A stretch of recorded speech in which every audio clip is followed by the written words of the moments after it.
Welcome to the Demystifying Technology podcast from the MacLaurin Group. Typically, you go through the due diligence process. What the world of private equity? Right. Can't wait. Demystify it. MacLaurin Group was a proud gold sponsor of this year's ACG Richmond Capital Conference.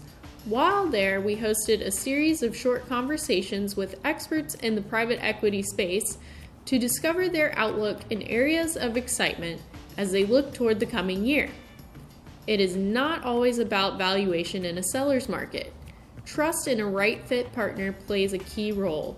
Lisa Hedrick and Andrew Lohmann of Hirschler, a Richmond-based law firm, sat down with Jim Headley to talk about the legal trends and common pitfalls in the deal process for first-time sellers, the psychology of buying and selling, when in the process you should introduce legal representation, and the impact of reps and warranties on the process. Welcome back. We are still in scenic, beautiful downtown Richmond, Virginia at the Jefferson, what a beautiful hotel. Here today for the ACG conference.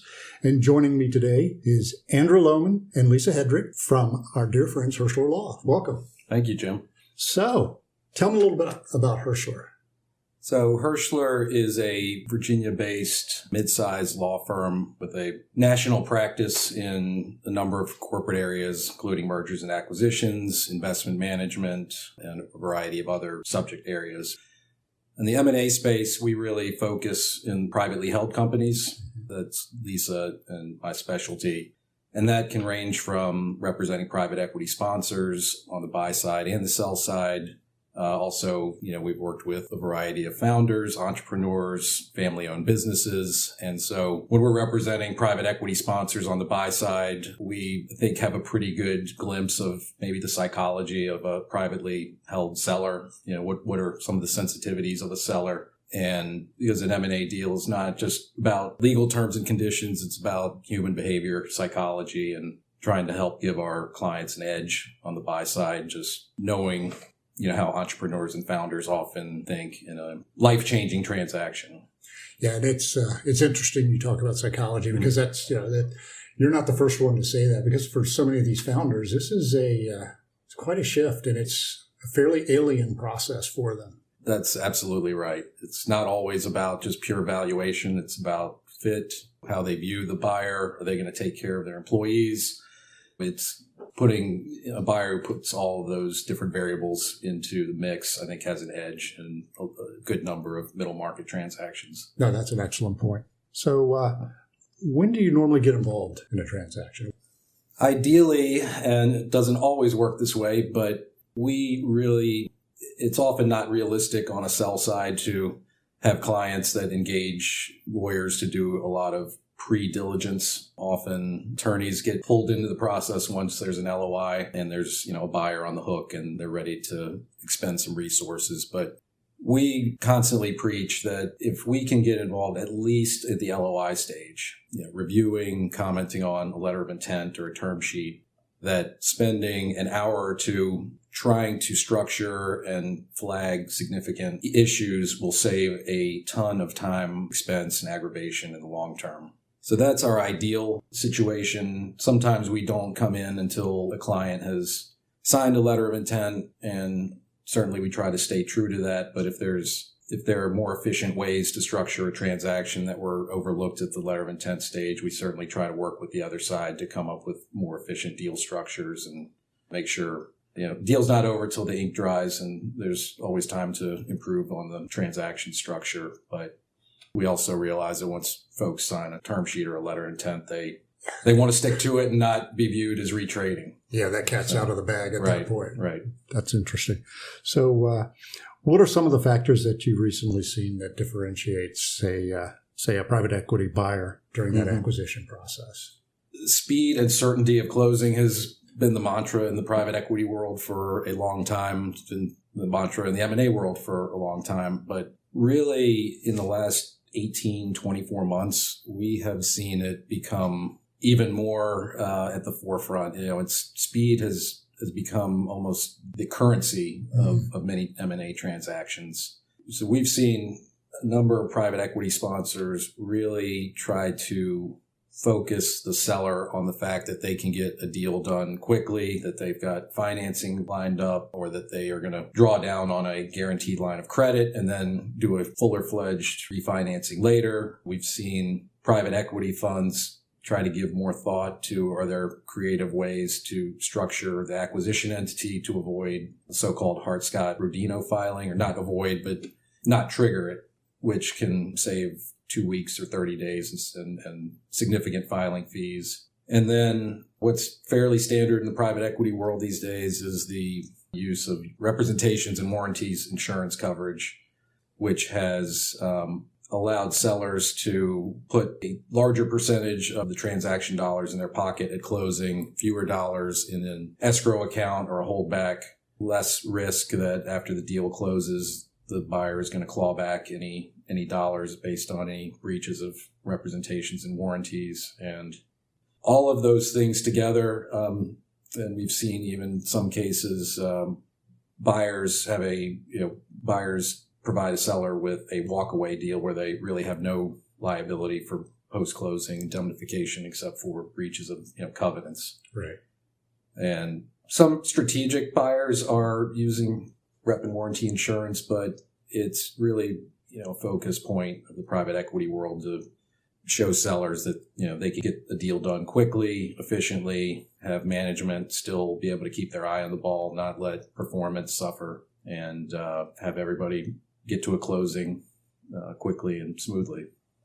One of the things I keep hearing over and over again is how much more competitive the market is, and that it's really a seller's market right now. Do you think that has affected the speed with which these things are done? Because I'm talking to private equity firms that are saying, well, we just found out about this one, and we're already out of the mix. The LOIs have been submitted, and now we're standing here on the sideline.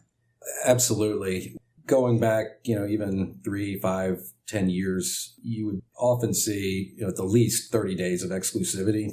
We have, in the last 18 months, see exclusivity periods of a week, 2 weeks. We've seen the original winning bidder not be able to deliver on what they said they were going to deliver in the first week. And that's opened up an opportunity for the second place finisher in the bid process to jump in and seize the deal and proceed to closing. All of this is required. There's more capital out there. There's different types of investors, or different kinds of search funds, or different kinds of private equity funds. It's also required buyers in many cases in competitive processes to just devote more resources to dive in, get a buy-side quality of earnings report, or engage their lawyers to dig into due diligence, to get all their other third-party advisors engaged and spending real money, and in many cases coming up short and having those expenses to deal with. So you have to spend money to make money, but it's been more enhanced in 2018, 2019 than it was previously, for sure. Yeah, those expenses can be sizable if you get into that deal process, and then you have to walk away from it for whatever Absolutely. reason. Yes. So everything's moving at an accelerated pace now. What are some of the pitfalls that could really derail a deal? So a lot of times, depending on the identity, if you have a private equity buyer and private equity seller, oftentimes they're on the same page with how important concepts like working capital adjustments are going to work. That's just a jargon and a concept that's generally understood.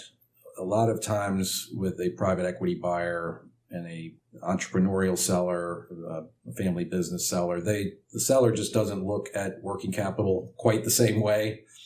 And even when the private equity buyer believes they're expressly addressing it up front in the letter of intent and has so-called meeting of the minds on how it's calculated and what it means, it is not completely atypical to see weeks down the road when folks start to put numbers behind those concepts, that there's a divergent view on how working capital really should work, and what is the target, and how many dollars are going to go which way as a purchase price adjustment. So just oftentimes buyers and sellers just aren't looking at working capital or certain other purchase price adjustments the same way.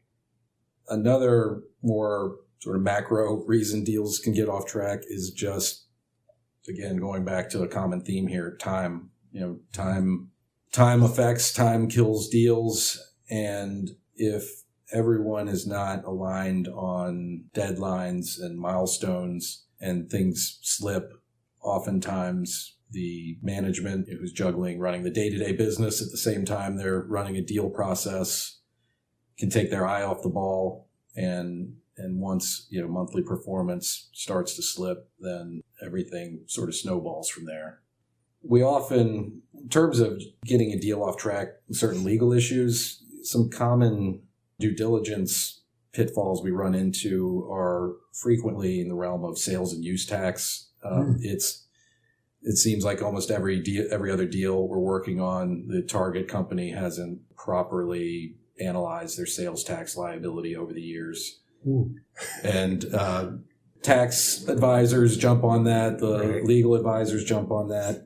We also see a lot in what seems like a fairly innocuous area, but employee benefit plans, companies that have made changes to their 401k plans over the years, had their employee base increase dramatically, but their operations didn't quite follow the administrative changes they made in the plan. And sometimes that can take a while to sort out and get a handle on what the potential liability is. And then employee classification is a big area. Just are companies categorizing, individuals properly as employees versus independent contractors? Oh, and gotcha. If they have hundreds of employees that they've been misclassifying, or they're in certain states that are particularly focused on it, like California, it becomes, a very big area of focus in buyers' due diligence, private equity firms, strategic buyers alike. So as the shelf life of the deal process has grown shorter, how has that changed the way you approach this process? I think it puts a premium on just organization, really talking to the client up front about what their hot button areas are, getting things like employment agreements on the table promptly. A lot of sellers are almost more focused on employment agreements than they are the purchase agreement and some of the big dollar figures and the terms and conditions. And a lot of times in the past, buyers were put off dealing with employment agreements and until late in the process. Now, really, those items need to be put on the table immediately.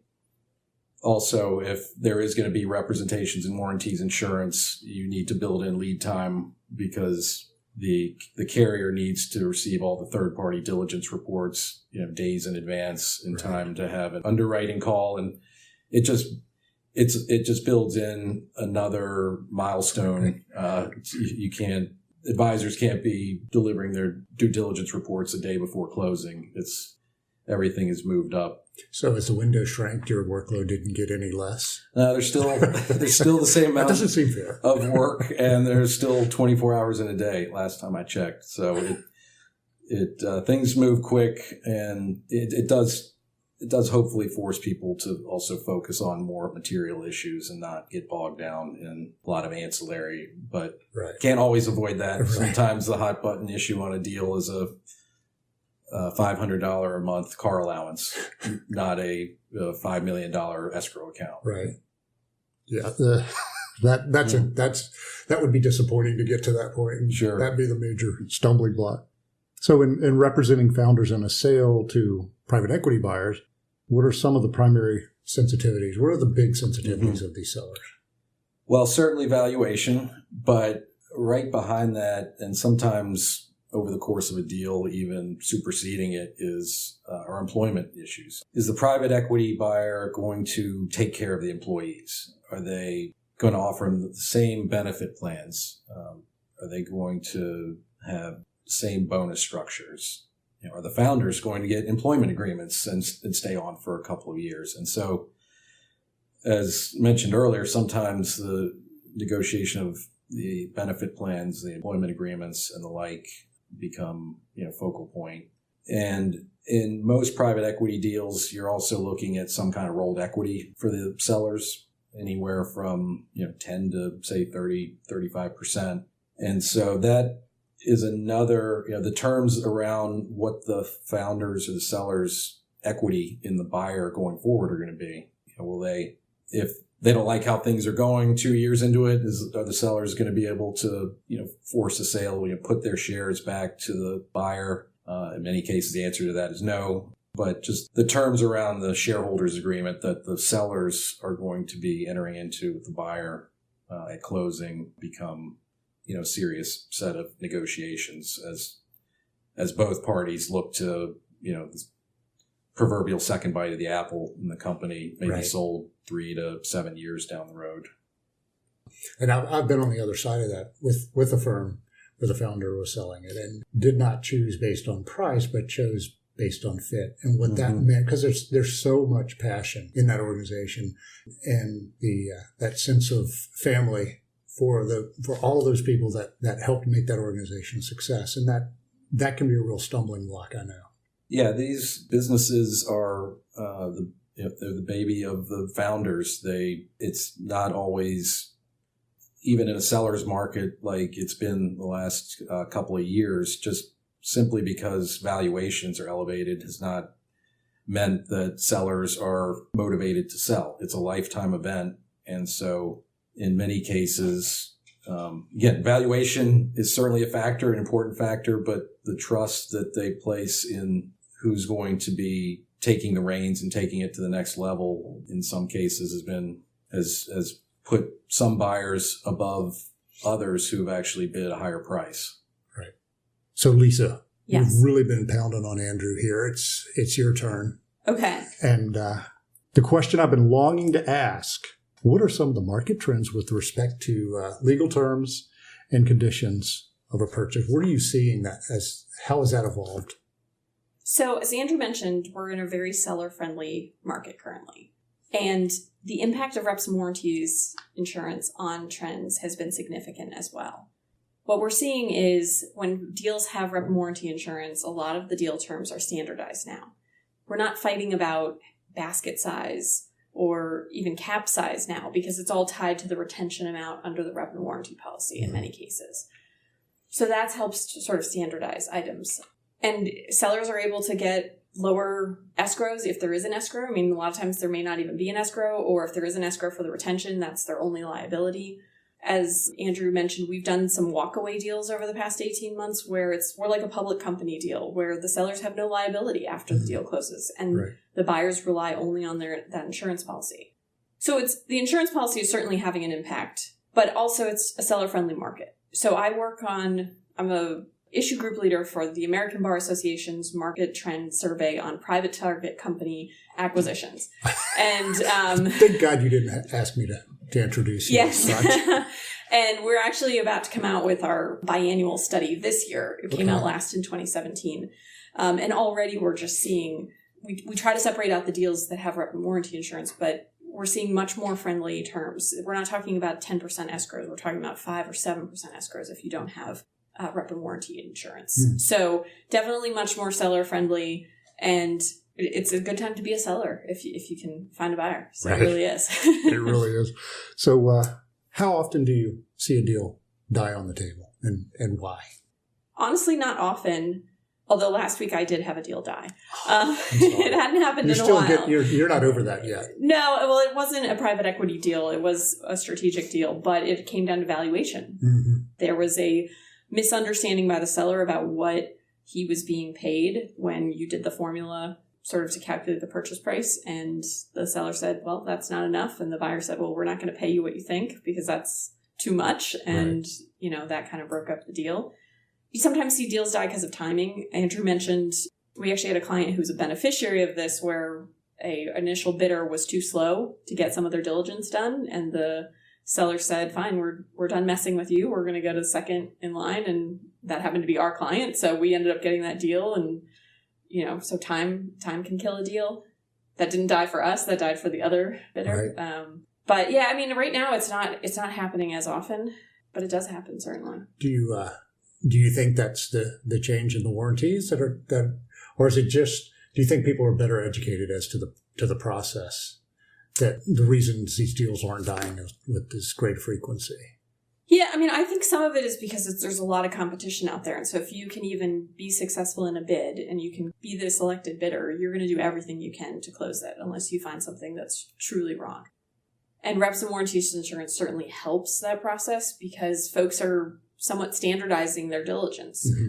We as legal reviewers know exactly what we need to look at. And we're certainly asking the questions. It's not that we're glossing over things. But we know what the underwriters are going to look for, what they're going to ask about. So we know some of their sensitivities. We're digging into those, making sure we kind of check those boxes, not only for our client, but with the goal of getting the rep and warranty policy. And buyers are comfortable in many cases relying on that as their primary means of recovery.